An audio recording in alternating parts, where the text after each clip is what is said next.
দেখুন, অনশনের ইতিমধ্যেই প্রায় 70 ঘন্টার কাছাকাছি হয়ে গিয়েছে। যারা এখানে অনশনরত আছেন, অনশনরত শিক্ষার্থীদের অবস্থা অনেক বেশি সংকটাপন্ন। যে কোনো মুহূর্তে যে কোনো পরিস্থিতি ঘটতে পারে। বিভিন্ন মাধ্যমে ফেক ফটোকার্ড ছড়িয়ে, ফেক নিউজ ছড়িয়ে বিতর্কিত করার চেষ্টা করা হচ্ছে। এই যে অনশনরত শিক্ষার্থীরা যারা আছেন, তাদের নামে বিভিন্ন ধরনের ফেক ফটোকার্ড ছড়ানো হচ্ছে। আমরা মনে করি ছাত্রদল এবং বিএনপি শিক্ষার্থীদের আন্দোলনে ভয় পেয়ে গিয়েছে।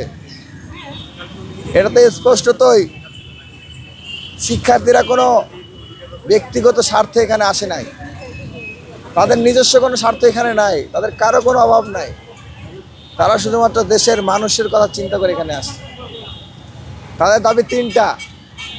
প্রথমত হচ্ছে গণভোটের রায় অক্ষরে অক্ষরে বাস্তবায়ন করতে হবে। দ্বিতীয়ত হচ্ছে জুলাই সনদ বাস্তবায়ন করতে হবে। তৃতীয়ত হচ্ছে যে জনগুরুত্বপূর্ণ অধ্যাদেশগুলো বাতিল করা হচ্ছে, সেই জনগুরুত্বপূর্ণ অধ্যাদেশগুলো আইনে পরিণত করতে হবে।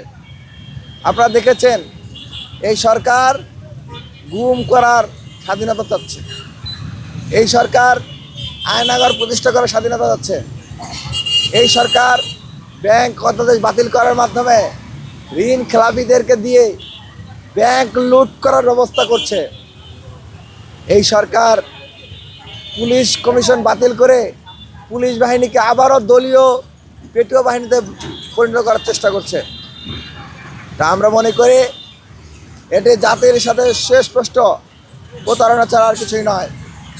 আমি সরকারের কাছে আহ্বান জানাতে চাই, এখনও সময় আছে, আমাদের এই শিক্ষার্থীদের দাবিগুলো মেনে নিন।